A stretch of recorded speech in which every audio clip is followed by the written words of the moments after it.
Hi, Eric Clay here with Own Your Future podcast, where we help you with some of your biggest financial decisions of your life. Today, we're going to have on PJ Fernandes from Compass Real Estate.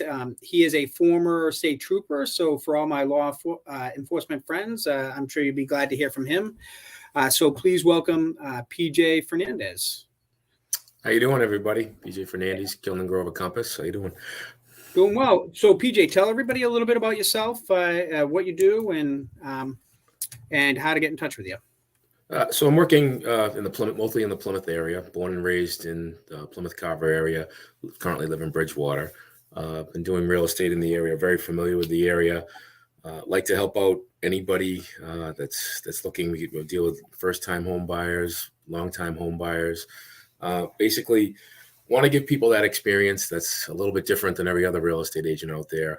Like to spend the time with people. Like to get to know them. Like to get them to a place where they want to be, spend the time looking at houses and getting to the right place rather than make it more about the people than the transaction, I guess would be the best words for it. I like the background you're using. That's Plymouth Rock behind you, isn't it? Exactly. It looks Spent a lot of time down there. It looks a little bit warmer in that picture than what I'm used to seeing right now. Yeah, you don't want to show that now. Nobody wants to come here now. So, so you're also You were also a former state trooper. How long did you do that for? Yeah, I spent 27 years with the state police. Fortunate enough to retire early, move on to a second career. Had a family member and a background in real estate for over 30 years, and always had an interest and a love of looking at homes and owning homes and helping people get there. And now I just have the unique opportunity where I've moved on and have that ability to now do this, which is it's a great transition. I'll tell you, it's a great career. Awesome. So I've had the wonderful experience of actually working with you on several first-time home buyers here, and we have a first-time home buyer that got a $30,000 down payment assistance, and we're helping out a couple other first-time home buyers. So that's kind of what I wanted to focus on today with you, and just kind of go through the process of what you do to help these people, soup to nuts, what you do in the beginning and how we get them to the finish line. Sound good to you? Yeah. Oh, absolutely. Yeah. I actually have a kind of a soft spot for first-time home buyers because I, was a first-time home buyer myself. And I'm going to be honest with you, did not have a great experience with lenders and real estate agents. And now I have kind of a unique opportunity where I can spend the time with people and I'm able to help them get there. And, through the process, it's I think every person you meet is different. Everyone you meet out there has a different set of circumstances. So the first thing, obviously, you meet anybody, you just want to find out what their goals are, what they're looking for, what type of properties they're looking for, where they want to go. And once you do that, then you want to make sure they're in the best position they can be. And that starts out with, some people are cash buyers and lending's not an issue. But with the first-time home buyers, lending tends to be a very important factor. And I think in today's world, it's very easy. You see a lot of stuff out there, come out, get pre-qualified. But what you really want to do is you want to get with a lender that has a number of products out there, because everybody's not the same. Everybody doesn't have the same circumstances. We have a lot of different working experiences now. People work from home. People tend to switch jobs more often. They're mobile. So you want to get with a lender that really has the right product for you. And what I find a lot of times, we deal with some of the mortgage brokers like yourself, and they have more products and more availability for the customers. So we're able to get them to a place they want to be. So, once we identify where they want to be and what they want to do, then, we want to make sure that they're in that financial position to make that offer when that property becomes available. I know a lot of people 6 months ago were watching what was going on. The lines were out the doors, and you had to make that offer really quick. It has slowed down a bit since then, but again, you just want to be in that position that when that property presents itself, be it on a Sunday night at 9:00 or Tuesday morning at 10:00, that you're ready to make that offer. So it's very important to get with a lender that can get you to where you want to be and have your best interest in mind. You bring up a good point, because we recently worked with somebody who was pre-approved with another bank, and that pre-approval changed as you were making offers on homes. So I know, obviously know the situation, but for everybody watching, tell them a little bit about what happened with that buyer. Sure.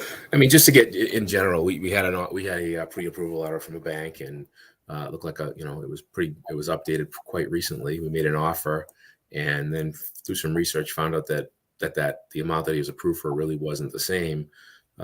Actually, reached out to you to see if we could get some different numbers from you, and it ended up working out really well. I'm going to say this, I know it's your podcast, but I'll say I do owe you a thank you for that one. Eric worked really hard on that, and we got to where we wanted to be. We knew the person that we had was well qualified, but we got what we needed to be really, really quickly. But also knowing that all the pieces of the puzzle are going to fall together later in the puzzle. It was a very thorough pre-qualification. He was offered. There was many different programs out there wasn't aware of that he wasn't offered before. And like I said, I think that's the most important part, especially with the first-time home buyer, is they have to be aware that it's not just that there's not just one product out there. Sometimes you look at those loan calculators and you see this rate for this amount, and then boom, there's a number. But there's a lot more involved in that. There's a lot of programs out there that people like yourself are able to help with. Yeah, and so you bring up a good point. Are you finding that some maybe mortgage professionals aren't as detailed as others? Oh, absolutely. I mean, you go through the process sometimes. That standard bank that's only open Monday through Friday. Well, things look a little differently than that. I mean, most open houses and most properties come available on the weekends. People see something, they want to move on it, and you want to have something that's available. I don't want to say 24/7, but someone that can get you what you need and when you want it. And I think, like in any profession, there are those that are very good at those that are very good at their job. They're very thorough and they're very detail oriented, and those are the type of people I like to associate myself with. Yeah, so I've actually run into that a lot myself with other professionals not being as detailed. I had a customer; she put an offer on a place, it got accepted. It wasn't my customer at the time, and about a week and a half before closing, she actually ended up getting denied. And so the realtor at the time sent her over to me, and I basically gave her the bad news that she wasn't pre-approved for nearly what the initial loan officer from the other institution approved her for. And she didn't like that news, and so she then went to another loan officer who pre-approved her, and then once again got denied. And then she came back to me, and then she started talking about moving to Georgia. And I told her, based off her employment, I'm like, listen, you're going to run into issues, moving to Georgia based off your income and your employment. And she, so she gets pre-approved by a loan officer, and she gets an offer accepted down in Georgia, and she gets denied. And so she calls me again, and I told her, I'm like, listen, I told you all this. And she keeps going to other loan officers. And I run into this a lot because I tend to be a little bit more detailed. And so I request and ask for a lot of stuff. So sometimes I do lose people because of how deep I'm getting into these pre-approvals. And so that's a great point. Do you have any other examples of where you just weren't happy with maybe the loan officer's detail and with the information on going into that pre-approval?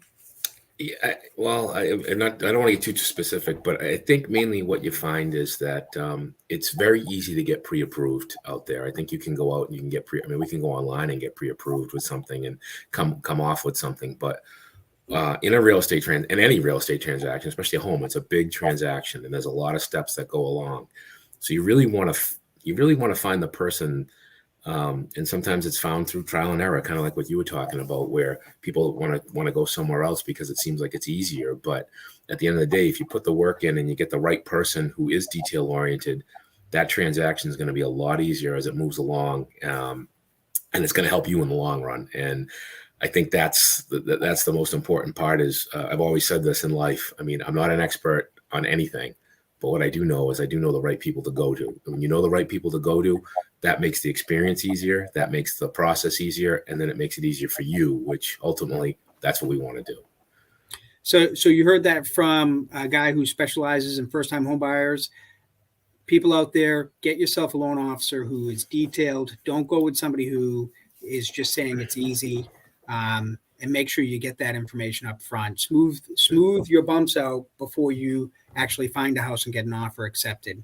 Now, PJ, what I wanted to do is I wanted to kind of go over your process of kind of the things that you go over with first-time home buyers. So we just talked about pre-approvals.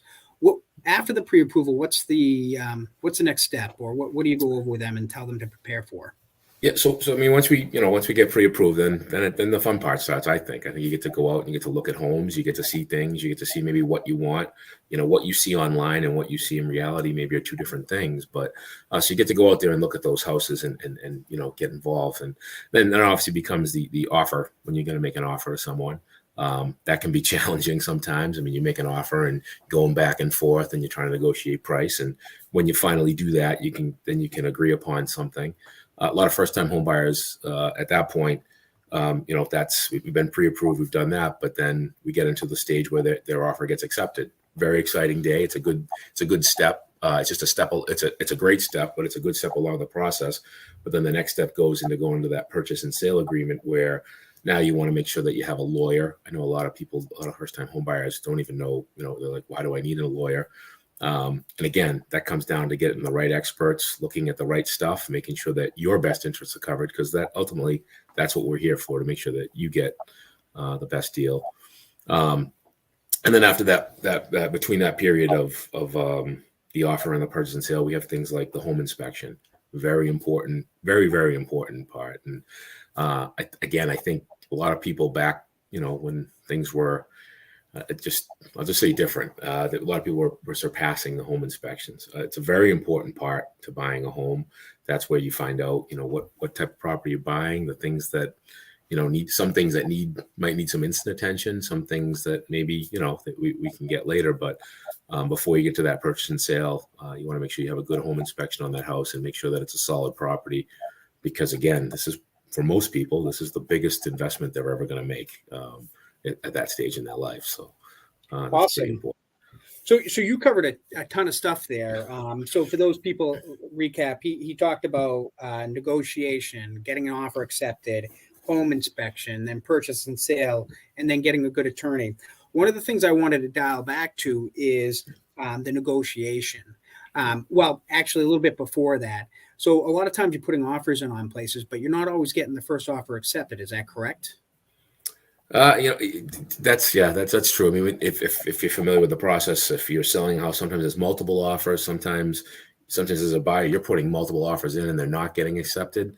Sometimes it's tough. I mean, sometimes you have to, you gotta put your best foot forward and basically I always tell people my best piece of advice is, put in that offer that you feel strongly about, that you feel good about, that if you lose it over, if you're going to lose it over X amount of dollars, that you can sleep at night. You know what I mean? You want to make sure that you put that something that you feel comfortable with.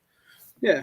So the last year has been a unique year for real estate. How many times, or the buyers that we're working on, how many times have they put an offer in on a place before they got it accepted? Has it been 4 times? Has it been 5 times? Has it been 10 times? Has it been just a huge range? So one in particular, the one we were actually closing in a couple of weeks. Thank goodness. I'm gonna think we put about a minimum of 7 or 8 offers in, maybe more than that. And and some people, Eric, it is their first offer. I mean, things have they've slowed down a little bit, so now that can work. But you can't get frustrated with that. There's always another home that's going to become available. So you try to keep people grounded. You try to keep them realistic at what they're looking at. But there's always tomorrow, and there's always going to be something else out there. Yeah. So those buyers out there listening to this, try not to get too discouraged. It's easier said than done. But we see people putting in 6, 7, 8, sometimes 9 offers before something gets accepted. And as a first-time home buyer, it's very easy to get discouraged. You're taking the time looking at these properties. Just to let you know that, sometimes it can be quick, but sometimes it can be it can take a long time to get that offer accepted. The next thing I wanted to touch base on with you, PJ, because you made some good points, is, the negotiation portion of putting in the offer. This last year and a half has really put that in the spotlight on, why somebody may or may not have gotten their offer accepted, is that whole negotiation, putting in the offer, sometimes, getting final and best asked for. So what are some of the things that when you're negotiating on a property that you touch base on? Obviously home inspection is going to be one of them, but tell people, what are some of the things that you're talking about when you're negotiating that offer? You talking about with the actual buyer or with the Well, when yeah, I'm negotiating? when you're going over the buyer, and well, we can actually do both. Maybe your conversation with the buyer, and then when you submit it, and there's a little bit back and forth, because obviously price is going to be one big one, and home inspection is. But maybe you can offer a little bit more color commentary on that. Yeah, I think, like I said, I think with the buyer, we start with the buyer. Obviously, that person, you want to make sure that they're making a strong offer and they're comfortable with the offer they're making. To go back with the real estate was unique 6 months ago or so. Right now, things are priced a little more reasonably. You know that you can put an offer in and be in that range and be able to get the property. So you want to make a good offer that's a good educated offer. You want to know what's in the area. What else is sold in the area. What are the properties that are available? Look at the comparables in the area so that you feel confident. And that's one thing I like to do and spend the time with, is to make sure that they're going to feel comfortable with what they do. They're not just throwing a number out there, in a house, and then 6 months or a year later going, wow, I shouldn't have, this might have been too much for this, or however. But, and then when you get to the negotiations stage with the seller, I mean, that's why that's where I come in. I mean, that's where we, I'm going to fight for you. You're my buyer. I want to make sure that we get the best deal that we can for you, obviously for the best price. So that's where it's always really good to have your agent, your own buyer's agent. You don't want to, I always picture this, and it's kind of a, if you went to buy a house from the guy that's selling it, well, whose best interest does he have in mind? He wants to sell his house. Obviously he wants the most money. You want someone in your corner that's going to help you negotiate that price with the seller or the seller's agent, and get the best for you. And then also, and also is going to help you through the process. So, sometimes there's back and forth. Sometimes there's, price changes. We're 6-7 times we're going back and forth on price. Sometimes it's the first one. Sometimes it's the, third or fourth one. So everyone's unique. I found that definitely. So, are you seeing it easier to get like seller credits accepted? Yeah. Today, in today's world, yes, absolutely. Yeah. I mean, if we went back a little bit, but definitely now that's definitely coming about more. So what kind of negotiation are you seeing on the home inspection? Is there any change on the home inspection front when it comes to negotiating that? Well, again, right now, I mean, hey, we just had a recent deal where I'll just say a certain piece of the property might have been misrepresented, and they had to negotiate back and forth to include that piece of property. So, that was a big thing, and so they said that something was coming with the house, and they went back on it. So that's a big negotiation. We want to make sure we got that. Most of the things with homes, again, it's going to depend on the home that you're looking at. I mean, some houses, there are some things that are pretty critical that you want to look at, foundations and heating systems, things that are very expensive. But other homes, these might be things that, they'd be nice if we could fix in the wrong one, but they're not something that's going to prevent you from buying a home. You got to look at each one individually. The inspectors again, got to get the right inspector, because the inspectors do a really good job of describing to you all of the things that you might want to do with your home. And the good ones tend to whittle through them and say, hey, these are the ones you really want to take care of. And these are the ones that, maybe we could wait with. So, you bring up a good point, because I've seen home inspectors literally scare the life out of buyers. Like, they get the home inspection and they scare them. And, I look at it, at being a seasoned homeowner, that, there's really not big issues that should be scaring you. But as a first-time home buyer, you don't know any better. You're taking on something completely new. What have you seen? What have you seen from these home inspectors of late? Has it been a big issue? Are you seeing that some home inspectors are better at explaining things than others, or? Yeah, I think in anything, Eric, I think some people are very good at explaining their job. Some people are very good at their jobs. Maybe they're great inspectors, but they're not really great on explaining them to the first-time home buyer, or to any buyer for that matter. And other people are very good because they'll explain. The one in particular, I know I get this report, and he puts it the way he puts it, and he kind of puts it in a scale of how critical it is to get it done. And how important that might be for them to do. So it's it's every house. I mean, if your foundation's crumbling and there's big cracks, well, that's a big red flag. Maybe that's something you want to stay away from. But but the good part is what I find from the inspections, and I think you just brought the point. You shouldn't be scared away by it. It's actually a good evaluation of the home, so it gives you a good idea of, okay, this, I need to correct these couple things, but above and beyond that, these are things later on maybe that I could fix later in my house. So it gives you a good assessment of what you're buying, which is important.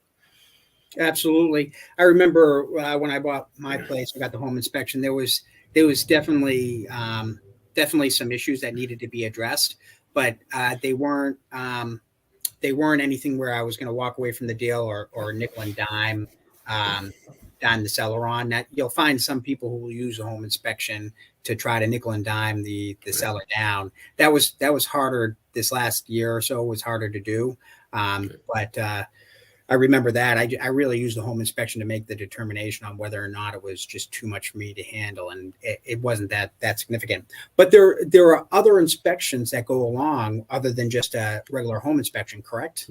Correct. Yeah. You have Title V, you have radon, you might have pest inspections, those type of things that you want to include. And some of those can be included with the home inspector, and some of them are separate, like the Title V, obviously. Tell our people what a Title V is. So, I've always grown up with a septic system at my house, so I'm very familiar with it. But some people from the city aren't. There's basically two types of septic. When some go out to the city and get treated, and you pay monthly on that, and that's you deal with it that way. And others have separate systems in their home that have to be tested. And there's a law in Massachusetts that a house has to pass Title V within a certain period of the house being sold, so that obviously the new buyer is covered. So that's a very important test that has to be done. And so you also mentioned radon. Like, a lot of people who don't own homes might not know what radon is. Do you want to tell them a little bit about that? Yeah, radon, it's a gas that gets emitted in homes with basements. You can read up on it. What I always do is, Eric, again, not an expert on anything, and I like to preclude that. What I do is I give people a lot of information on what radon is and what it does. I'm a big fan of reading, and I always give a lot of my new home buyers stuff on radon and other stuff so they can read up on it and make informed decisions on their own. It's a gas that can cause some harm, and it's a very simple thing. It's a very simple test. They put a device in your basement for a couple of days, and they send that out, get tested. You either have it, you have certain levels, you don't. And if it does, they can put a system in your home. And again, I don't want to quote price, but they're usually not very, very expensive. Basically, where it pulls air out of your house and it pulls air out of the basement, and it makes it safe. So I like to again educate my people on what it is, what it does, and if they have concerns on it, obviously test for it and make remediations if necessary. So we also off camera had a conversation about wells, and so I do VA loans, and when you have a private well, VA requires the well to be tested. But I was telling you that I personally think even if it's not required for the loan, that I think a well should always be tested. What are your thoughts on getting your private well tested before you purchase? I agree with you 100% on that. That's a personal thing. Again, I would provide the information to someone. A lot of homes, it's more and more you don't find as many. Well, I shouldn't say that. There's private wells everywhere, but when you do find a private well, I think it's important to give people the information on it and say, hey, here's what you do. I would recommend that they get that private well tested. Definitely. I mean, if I'm drinking the water out of the ground, I'd like to know what's in it, and then make an informed decision from that. So perfect. And so one of the big things that I wanted to, well, it's not a big thing, it's actually a little thing. What about that lead paint certificate? Because I don't know anybody that's painting their house with lead paint, but yet we still require it, that form to be done, right?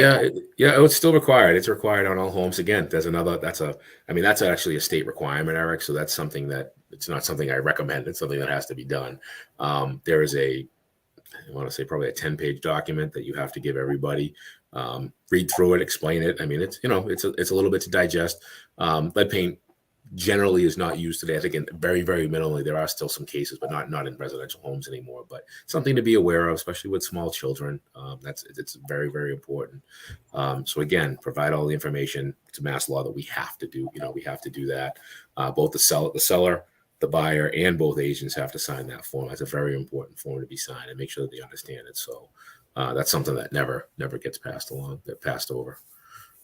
Okay, perfect. So we went from offer to negotiation, accepted offer, home inspection. Now you need to go to the purchase and sale, and you need an attorney. Now, a lot of times for me, like maybe we've already introduced the attorney at this point, but tell people a little bit about, what the attorney does, why we need them, and kind of the whole what we're doing once we get to the final purchase and sale. Yeah, so the attorney, they're going to do, again, get the expert person. There's a lot of stuff that goes into purchasing a home. Obviously, making sure that the deed for the home, which is actually that you own the home, and make sure that that's clear. There could be stuff from before that they have to research and go through. The purchase and sale agreement itself, you want to make sure that there's language in there that helps you. I'm even knocking back to the one I had a condo recently where I read it one way. I think you read it a different way, and the attorney read it this way. And at the end of the day, I want to know what the attorney says, because that's the person that knows better than both of us. So yep. You always go to that expert, and that's the person you want, again, to just to look over your paperwork and make sure that purchase and sale agreement has everything in it for you and protects you, so that because once you enter that you're in a contract now to buy that home, and you have money on the line. You've put down deposits for the home. And they're dated out. So, you want to make sure that this sale is going to go through. So you want to make sure that all that language is in there, that it's going to make sure that that you've covered all your bases, and that, that the purchase is going to be completed. You made me chuckle. You made me think of my wife when you were talking about the expert and who to ask. So a lot of times my wife will ask me a question, and I'll say, I don't know, I do mortgages. And then she gives me a snarky look. Yeah, but you know what though? I'm going to tell, even in my past career, Eric, it's kind of an old saying: the smart guy doesn't know everything, but he knows where to go. You go to the people that do the jobs, and my job is to almost feel like you kind of you're managing a bunch of people. You point people in the right direction, you get the right team together, and then everything's going to go smooth. So that's what you want to do, and expert in mortgages, that's great. Expert in the law, let's go to the attorney. That's the septic system. Well, we're going to get a Title V guy that's an expert in that, because I don't know everything about that either. So you want to get the right people to do the right job. So we got a few more minutes left on the podcast, and I wanted to touch base with you on, because we covered the negotiation, the accepted offer, the purchase and sale, and the lawyer. But on the accepted offer and on the purchase and sale contract, there are some dates that are very important dates for us to meet, and that you and I keep track of. Do you want to tell a little bit of people about these important dates that we need to keep an eye on? Yeah, so the mortgage commitment date, obviously that's the most important date. Is there's a date where basically that buyer has to have that final commitment from the bank, and this is where the detail on your end comes in and makes things easier, because there's a lot of that first pre-approval. I know there's a lot of paperwork usually that you require for people to give you. But now when this goes to underwriting, which I don't know if a lot of first-time buyers, that comes out of your hand, it goes to somebody else that gives it a harder look. Yep. There's other things that are going to be available that they have to look at. So you want to make sure that's where the details come in, where your details pay off in the end. If all that stuff's done on the front side, now that underwriter gets that nice, smooth process, you get that date that's in that purchase and sale agreement that you have to meet. That gets done, and it makes the whole process easier. Yeah, and the reason why that mortgage commitment date is so important is that if you don't meet it, you either have to extend it, and if you don't extend it, then what happens is you risk your deposit. And so sometimes, if you're at the final purchase and sale stage, that deposit can be anywhere from $5,000 to 5%. And so I know a guy, it wasn't my customer, he got referred to me after the fact. His bank missed the mortgage contingency date. He got denied, and he lost $15,000. So it's important to pay attention to those dates. You don't just have the mortgage commitment date. You also have the home inspection date, and you have the purchase and sale date. And if none of those dates get met, you're technically in breach of contract. And so if you're up to that date and it's not going to be made, you need to extend it. And the mortgage contingency is one of the most important dates just because it protects your deposit. So that's about it. We covered a ton in such a short time. And so it wasn't a complete overview. PJ, if a first-time home buyer has a question about the first-time home buying process, what is the best way for them to get in touch with you? The best way to get in touch with me is my cell phone or my email, both on my website. But 774-279-9069. Give me a call. You can look up I'm on Facebook, PJRealtor.com. Just and I'll tell you, give me a call. Even if you have a stupid question. I mean, you say this all the time, Eric. No question's a stupid question. Sometimes you have questions about mortgages or something you might want to ask. Just ask the question.